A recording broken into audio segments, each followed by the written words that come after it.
The Monk Who Sold His Ferrari. Chapter 1. The Wake-Up Call. The courtroom felt like a lively show that Monday morning. It wasn't just for law, it was like a theater waiting for its star, and that star was Julian Mantle, a lawyer who was also a great performer. People from everywhere had come to see him. This courtroom was his stage, and he knew how to work it. When Julian walked in, it was like a light shone just on him. He had a natural charm that everyone could see, a way of making people watch him without saying a word. His fancy suit looked perfect on him and made him seem very sure of himself. And his voice, it was strong and smooth, able to convince juries, win arguments, and even scare his enemies. He used words like an artist uses paint, creating pictures of logic and feeling, making hard things seem easy and impossible, things seem possible. His life was a constant race for more. $1-million deals were normal, and fancy parties happened all the time. The thrill of winning felt like a drug. He lived in a fancy apartment high up in the city, showing off his ambition and success. And of course, there was the Ferrari. The bright red fast car was more than just a car. It was a symbol of his wins, his biggest prize. To everyone else, Julian Mantle had everything. But under all that success, Julian felt very empty. The long, hard workdays, the constant pressure to win, the never-ending need to be the best. It was too much. He was only 53, but he looked much older. His face, which used to be smooth, now showed all his stress and tiredness, with deep lines from sleepless nights and many fights in court. The lively sparkle in his eyes was gone, replaced by a tired look. The sharp humor that used to be part of him was now rare, also replaced by a constant feeling of being worn out. That Monday morning started like any other. Julian was in court, giving a very important final speech. He was in his zone, his voice as strong and commanding as always. He was building up to his big finish, ready to win the case. But then, without any warning, a sharp pain shot through his chest. It was like a sudden, strong storm, a flash of pain that knocked him down. The courtroom, where he had won so many times, suddenly became a place of confusion and fear. The quiet expectation was broken by gasps of shock, cries of worry, and people running around in panic. The judge, who had seen Julian's brilliance many times, watched in disbelief. Paramedics rushed through the crowd, looking very worried. The great Julian Mantle, the lawyer who seemed unbeatable, was now weak and fighting for his life.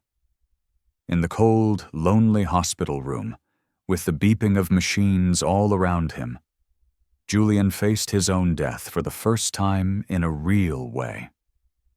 The heart attack was a harsh wake-up call, a scary reminder of how fragile life is and how meaningless his so-called achievements were. Lying there, without any of his power, money, or fame, he had to face the hard truth about his life. He realized that his life had been a constant chase for what other people thought was good, a pointless race for success that led nowhere. He had given up his health, his relationships, and his inner peace for things that didn't truly make him happy. The doctors were direct and clear. "You have to change your life," one doctor said seriously, "or you will suffer the consequences." He was at a turning point, a place where he had to make a life-changing choice. One way was to keep living as he had before, a path that was destroying him. The other way, unknown and scary, offered the chance for something deeper, something real and true, And so, Julian Mantle, the man who had won in courtrooms and become very rich, came to his moment of truth. He made a decision that surprised everyone, a decision that would change his life forever. I can't keep living like this, he told his shocked assistant, his voice quiet but firm. Sell everything. The Ferrari, the penthouse, all of it. He turned his back on the world he had carefully built, the world that had defined him for so long. He started a journey into the unknown, a brave search to find what really mattered, meaning, purpose, and the secret to a life filled with real happiness. His colleagues, who had once been jealous of his success, now thought he was crazy. His rivals, the ones he had defeated in court, smiled and gossiped, happy to see him fail. But Julian, for the first time in a long time, felt a deep sense of clarity, a strong feeling inside that felt right. He was finally taking control of his life, finally starting a journey to find his true self. Chapter 2. The Unexpected Departure. The decision to leave his old life was not impulsive. It was not a sudden whim born out of despair, but a carefully considered choice, a deliberate turning of the page. The weight of his past, the years spent chasing fleeting glories, had become too heavy to bear. He felt like a bird trapped in a gilded cage, the gold too beautiful, the bars too strong. And so he made up his mind, firmly and calmly, like a captain who has decided to abandon a sinking ship. The days that followed were a whirlwind of activity, a stark contrast to the carefully structured existence he had once known. His prized possessions, once symbols of his triumphs, were now mere relics, echoes of a life he was determined to leave behind. He sold his penthouse, a monument to his ambition, its panoramic views of the city now a reminder of his isolation. His art collection, gathered over years of acquisitions, found new homes, their beauty now a reminder of moments he had been too busy to truly appreciate. And then, there was the Ferrari. The Ferrari. It was more than just a car, it was a statement, a testament to his power and success. Its sleek lines, its powerful engine, its fiery red hue, it was an extension of his persona. But as he watched it drive away, a strange sense of liberation washed over him. It was as if he was shedding a skin, releasing himself from the expectations and burdens it represented. With his affairs in order, with the echoes of his past fading behind him, Julian embarked on his journey. He did not know where he was going, only that he was being drawn to the east, to a land of ancient wisdom and timeless spirituality. It was a pilgrimage, a quest for meaning, a desperate yearning to reconnect with his soul. His travels took him through bustling cities and quiet villages, across vast plains and towering mountains. He saw the vibrant colors of India, heard the cacophony of its streets, and smelled the exotic spices that hung heavy in the air. He encountered people from all walks of life, beggars and kings, scholars and simple farmers, holy men and hustlers. Each encounter, each experience, added another layer to his understanding, another piece to the puzzle he was trying to solve. He learned about ancient philosophies that spoke of the interconnectedness of all things, of the illusion of separateness, of the eternal dance of creation and destruction. He discovered the power of meditation, the practice of stilling the mind and opening the heart. He witnessed acts of incredible selflessness and boundless compassion, reminders of the inherent goodness that resides within us all. And then, one day, He found himself in a remote village nestled high in the Himalayas. The air was thin and crisp, the silence broken only by the sound of chanting monks and the gentle rustling of prayer flags. It was a place of profound peace, a sanctuary where the weary traveler could rest his soul. It was here, in this haven of tranquility, that Julian met a man who would change his life forever. His name was not important, for he was known simply as the Sage. He was old, with eyes that seemed to hold the wisdom of centuries, and a smile that radiated both kindness and strength. He spoke little, but when he did, his words were like precious gems, full of meaning and power. The sage became Julian's guide, his mentor, his friend. He taught him the ancient secrets of the East, the timeless principles that led to a life of joy, purpose, and inner peace. He shared stories of enlightenment and self-discovery, of men and women who had transcended their limitations and achieved the highest levels of consciousness. He showed Julian how to quiet his mind, how to cultivate compassion, and how to live each moment with gratitude and awareness. Julian's transformation was gradual, yet profound. He began to shed his old identity, the layers of ambition and achievement that had once defined him. He started to embrace a new way of being, a way of simplicity, humility, and service. He learned that true wealth was not measured in dollars or possessions, but in the richness of one's relationships, the depth of one's inner peace, and the contribution one made to the world. The journey was not always easy. There were moments of doubt, times when the old temptations beckoned, when the allure of his former life tugged at his heart. But with the sage's guidance, and with his own growing inner strength, Julian persevered. He learned to embrace the challenges, to see them not as obstacles, but as opportunities for growth. He discovered that the path to enlightenment was not a smooth ascent, but a winding road filled with twists and turns, with moments of darkness and moments of light. And so Julian Mantle, the former legal giant, the man who had seemingly had it all, embarked on the most important journey of his life. He sold his Ferrari, not as a symbol of defeat, but as a declaration of freedom. He left behind the world he knew, not with regret, but with a sense of anticipation. He stepped into the unknown, not with fear, but with a courageous heart, ready to embrace whatever lay ahead. Chapter 3. The Secret of the Sages.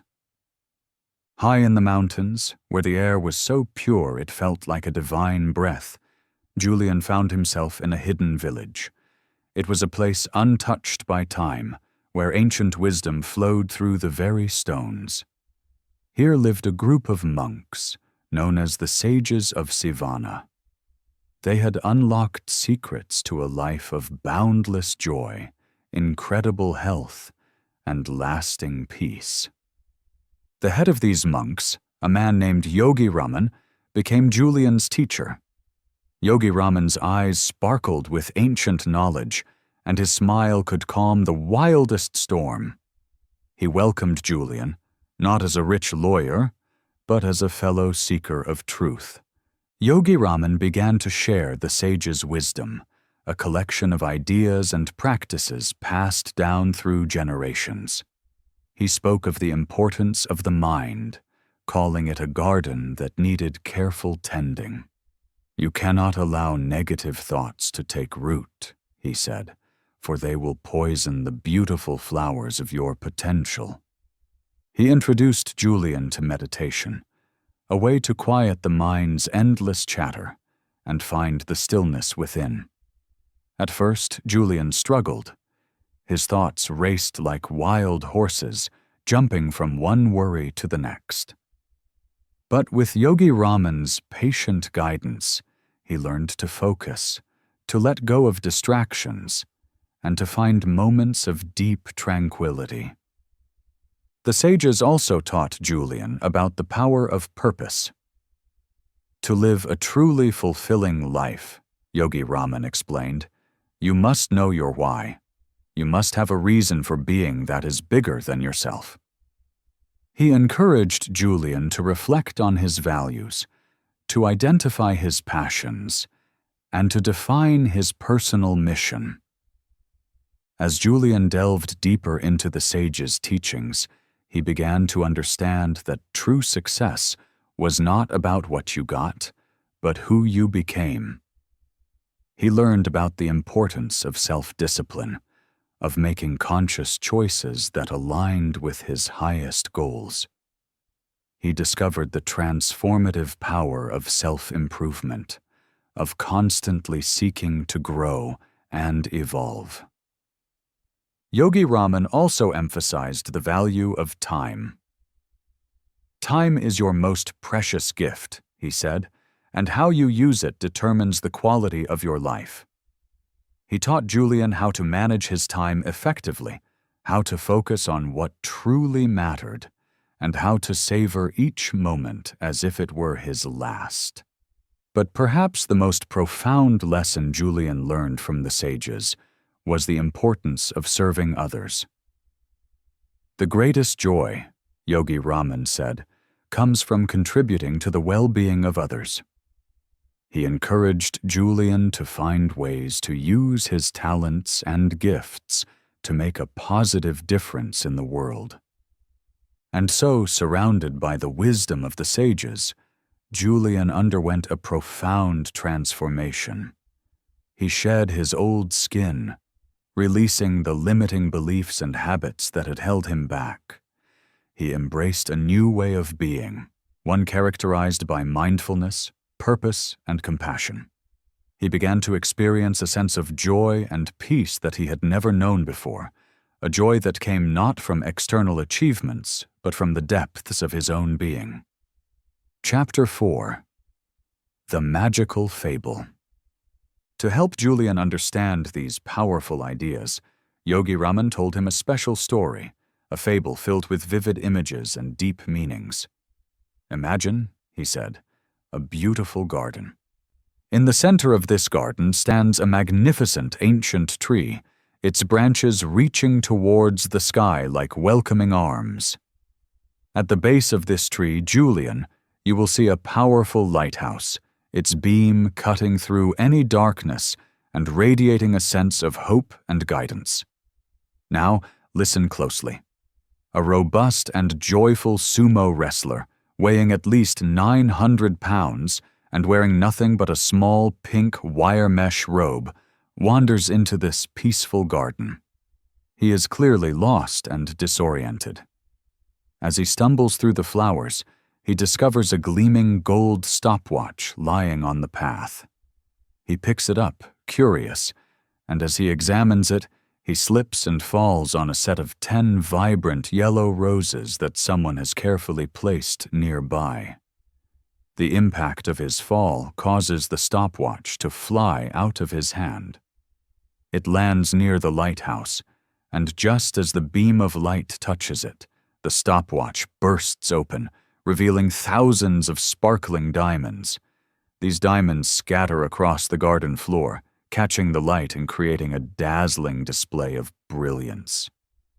He then began to explain the meanings behind each symbol. The garden represents your mind, Yogi Raman said. Like a garden, your mind needs to be nurtured and protected.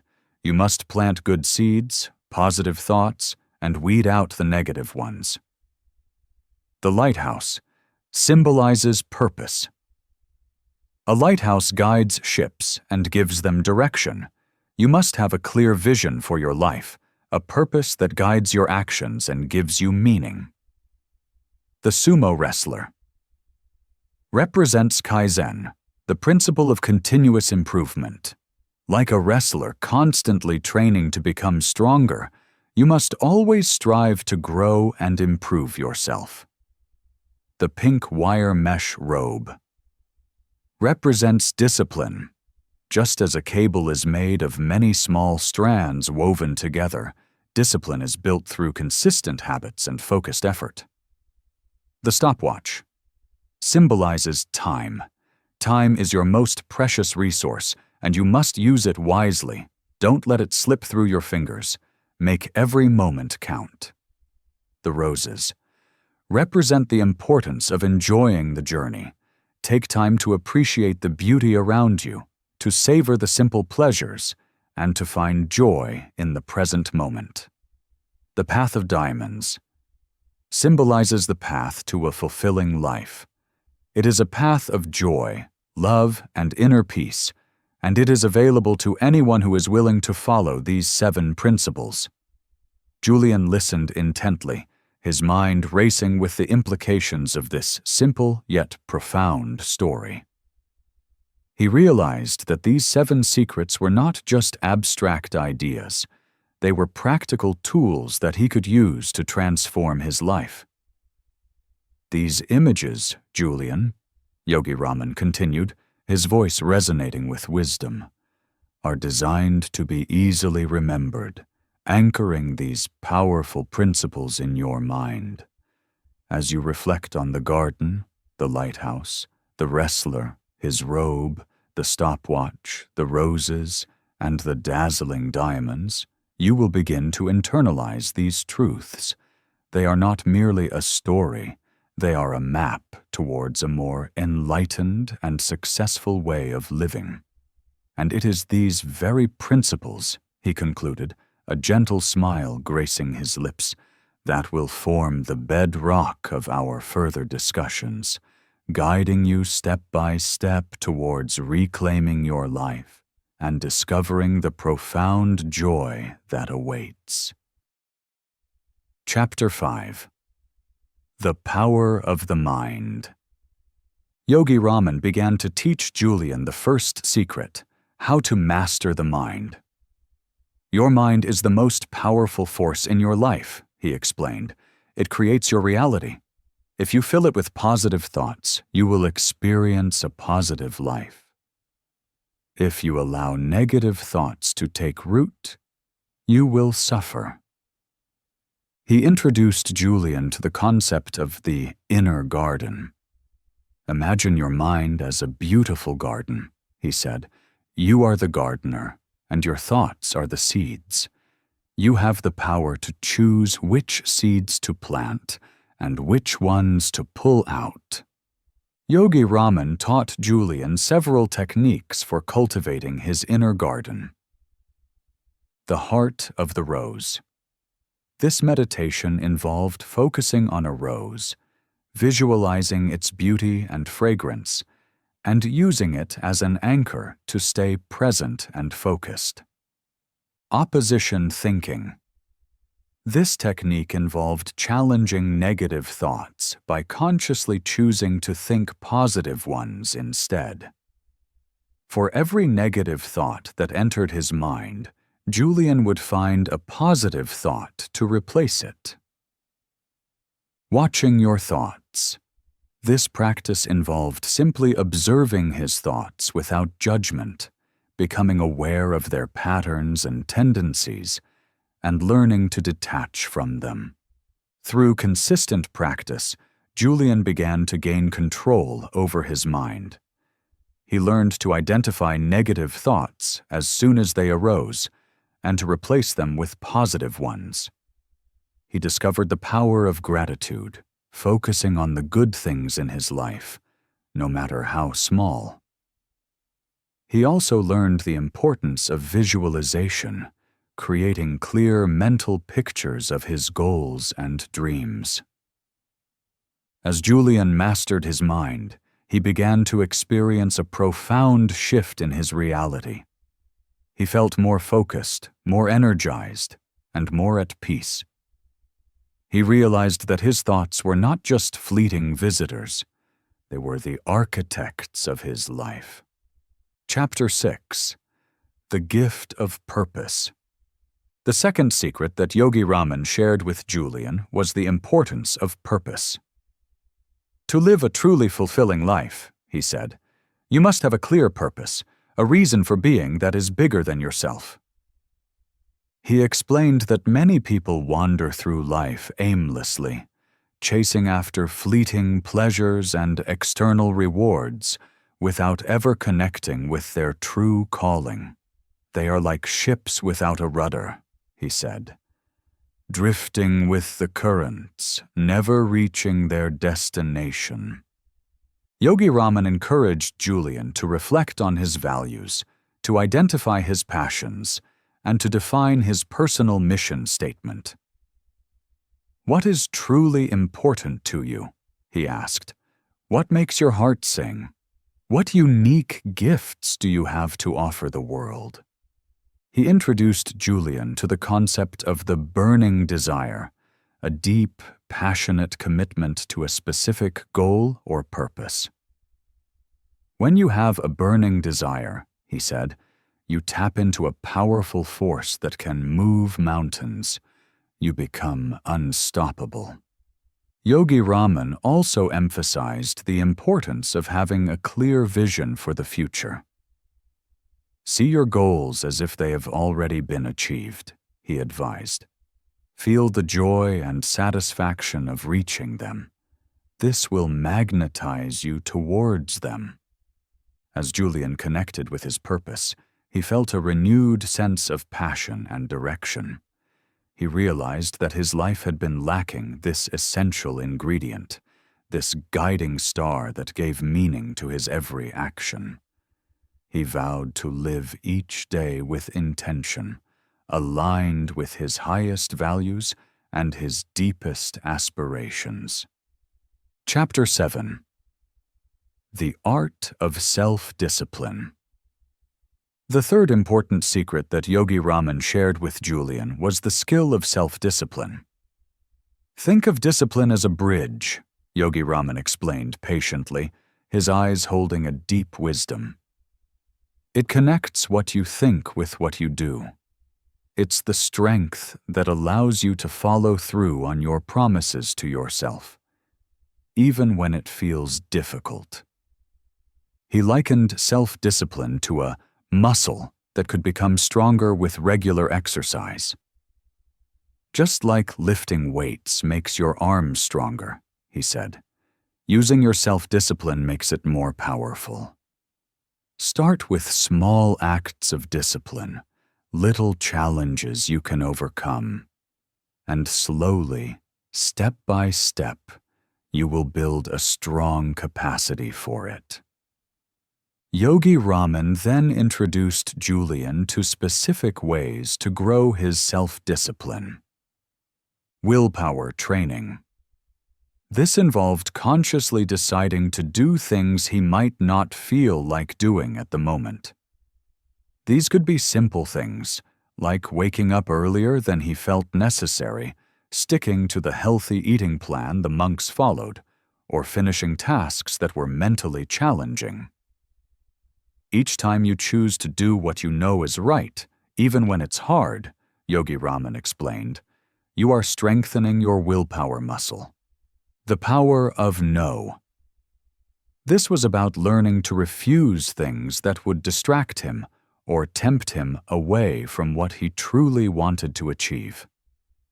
This meant saying no to unimportant invitations, resisting the urge to procrastinate, and avoiding anything that didn't align with his goals. Learning to say no to the unimportant frees up your energy and focus for what truly matters, Yogi Raman emphasized. It is a powerful act of self-respect. Rituals of radiant living. These were a set of daily habits designed to improve his physical health, sharpen his mind, and nurture his spirit. These rituals included daily meditation, regular exercise in the mountain air, writing down his thoughts and feelings in a journal, and spending time surrounded by the peace and beauty of nature. These rituals are the fuel for your self-discipline, Yogi Raman explained. They keep you strong, focused, and connected to your inner self, making it easier to stay on your chosen path. Through consistent effort and practice, Julian began to develop a strong inner will. He learned how to stop putting things off, how to resist temptations that once easily swayed him, and how to stay focused on his goals, even when things got tough. He came to realize that self-discipline wasn't about denying himself joy or living a restricted life. Instead, it was about gaining true freedom, the freedom to make conscious choices about his life and to actively create the future he desired. Self-discipline is not about chains, Yogi Raman said with a warm smile. It is about having the keys to your own potential. Chapter 8. Your most precious resource. The fourth secret that Yogi Raman revealed to Julian was about managing time wisely. Time, he said, his voice carrying a weight of importance, is the most valuable thing you possess. Once it's gone, you can never get it back. The way you choose to spend your time shapes the very quality of your life. He explained that many people waste their time on things that don't really matter, distractions and activities that eat up the hours without giving anything meaningful in return. They are like rich people who keep all their money locked away, Yogi Raman said with a thoughtful expression. Holding on to their treasure but never using it to build anything worthwhile or bring them true happiness. Yogi Raman then taught Julian practical ways to manage his time effectively. The 80-20 rule. This is a powerful idea, Yogi Raman explained. It says that roughly 80% of the good things you achieve come from only about 20% of the things you do. Your task is to find those important 20% activities and give them your main focus, while letting go of the less important 80%. Julian learned to identify the tasks that gave him the biggest results and to spend most of his energy on those, cutting back on less productive activities. Think about what truly moves you forward, Yogi Raman advised. Those are the 20% you need to cherish. Time blocking. This technique involved planning his day ahead of time and setting aside specific blocks of time for his most important tasks. Imagine building with blocks, Yogi Raman said. You decide what you want to build, and then place each block carefully. Time blocking is like that for your day. You decide what needs to get done, and then schedule specific times for each task, protecting that time from distractions. Julian started to allocate chunks of time in his day for meditation, exercise, learning, and connecting with others, treating these appointments with himself as seriously as he would a meeting with a client. The power of now. While planning is important, Yogi Raman emphasized, it's equally crucial to be fully present in each moment. Don't dwell on the past or constantly worry about the future. Your life is happening right now. He taught Julian to focus his attention on the task at hand, to savor the present moment, and to avoid letting his mind wander to regrets or anxieties. Each moment is a gift, Yogi Raman reminded him. Learn to unwrap it fully and experience it without the baggage of yesterday or the worries of tomorrow. As Julian started using these time management techniques, he felt a greater sense of control over his days and became much more productive. He was able to accomplish more in less time, and importantly, he found he had more free time for the things that truly brought him joy and fulfillment, spending quality time with the people he cared about, pursuing his new passions, and continuing his personal growth. By mastering your time, Yogi Raman concluded, you master a key to a richer and more meaningful life. Chapter 9. The Path to Happiness. The fifth secret that Yogi Raman shared with Julian was the importance of living in the present moment. Happiness is not something you find in the future, he said. It is something you create in the present. He explained that many people are so caught up in their thoughts about the past or their worries about the future that they completely miss the beauty and wonder of the present moment.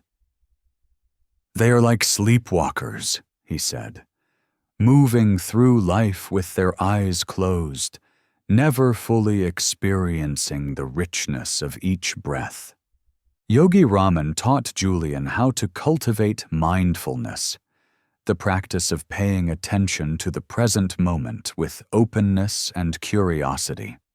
He introduced him to several mindfulness techniques, such as mindful breathing. This involved focusing on the sensation of his breath, noticing the rise and fall of his chest, and using it as an anchor to stay present. Sensory awareness. This involved paying attention to the sights, sounds, smells, tastes, and textures around him, fully immersing himself in the experience of the present moment. Mindful walking. This involved walking slowly and deliberately, noticing the sensations in his body, the movement of his feet, and the beauty of his surroundings. Through consistent practice, Julian began to develop a deep appreciation for the present moment. He learned to savor the simple pleasures, to find joy in the ordinary, and to experience life with a sense of wonder and gratitude. Chapter 10. The Importance of Relationships. The sixth secret that Yogi Raman shared with Julian was the importance of relationships. Your relationships are the most important source of happiness and fulfillment in your life, he said. They are the threads that connect you to others, the foundation upon which you build your life. He explained that many people get so caught up in their own pursuits that they neglect their relationships, taking their loved ones for granted and failing to nurture the bonds that truly matter. They are like solitary trees, he said, standing alone in the wilderness, never experiencing the warmth and support of a loving community. Yogi Raman taught Julian how to cultivate strong and meaningful relationships, the 5 languages of love. This concept, developed by Gary Chapman, describes the different ways people express and receive love: words of affirmation, acts of service, receiving gifts, quality time, and physical touch. Julian learned to identify his own love language and the love languages of those he cared about. The power of listening. Julian learned to listen deeply and attentively to others, without interrupting or judging, creating a space of safety and vulnerability. The importance of forgiveness. Julian learned to forgive those who had hurt him, and to ask for forgiveness from those he had hurt, releasing the burden of resentment and bitterness. As Julian focused on nurturing his relationships, he experienced a profound sense of connection and belonging. He realized that he was not alone in the world, but part of a vast web of love and support. Chapter 11. Living Your Legacy.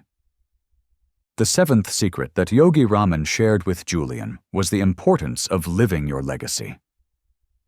Your legacy is the impact you have on the world, he said. It is the difference you make in the lives of others.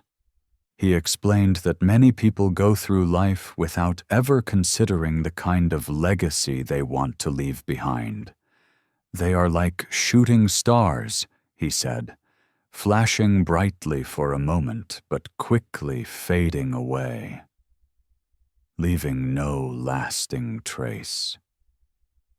Yogi Raman encouraged Julian to define his legacy, to identify the values he wanted to embody, and to determine how he wanted to be remembered. "What do you want to be known for?" he asked. "What contribution do you want to make to the world? What seeds do you want to plant that will continue to grow long after you are gone?" He introduced Julian to the concept of selfless service, the act of giving to others without expecting anything in return. "The greatest legacy you can leave," he said, "is a legacy of love, compassion, and service." As Julian reflected on his legacy, he felt a deep sense of responsibility and purpose. He realized that his life was not just about his own individual happiness. It was about making a positive difference in the world. He vowed to live each day in a way that would leave a lasting legacy of love and service. Chapter 12. The Monk Returns. After spending many months with the sages of Sivana, Julian felt a profound transformation within himself. He was no longer the driven, stressed-out lawyer he once was. He had become a man of peace, purpose, and joy. Yogi Raman told Julian that it was time for him to return to his former world and share the wisdom he had gained. "The world needs what you have learned," he said. "You must become a light for others, a beacon of hope in the darkness." Julian was hesitant at first. He had grown to love the tranquility of the Himalayas, the simplicity of the monks' lives, and the absence of the pressures and temptations of his former world. But he knew that Yogi Raman was right. He had a responsibility to share his knowledge and help others find their own path to enlightenment. With a heart full of gratitude and a spirit filled with purpose, Julian bid farewell to the sages and began his journey back. He traveled across the vast distances, through bustling cities and quiet villages, carrying with him the precious gift of the sages' wisdom. When he finally arrived back in his city, he was amazed at how different everything seemed. The skyscrapers no longer seemed like symbols of ambition, but rather monuments to a restless and unfulfilling way of life. The busy streets no longer filled him with anxiety, but rather with a sense of compassion for the people caught up in the rat race. He sought out his former colleagues, his old friends, and even his rivals. He shared with them the story of his journey, the lessons he had learned from the sages, and the magical fable that contained the 7 secrets to enlightened living. Some people listened with open minds and open hearts, eager to learn and grow. Others dismissed him as a fool, clinging to their old ways and their old beliefs. But Julian was not discouraged. He knew that he could not change everyone, but he could plant seeds of wisdom in those who were ready to receive them. Chapter 13. The Legacy of the Monk.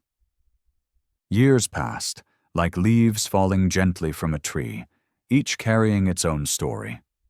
John, once a lawyer tied to his desk, had become a living example of the monk's teachings. He carried Julian's message far and wide, not in grand speeches, but in the quiet way he lived his life. He found joy not in winning cases, but in helping people, understanding their pain, and offering them a helping hand.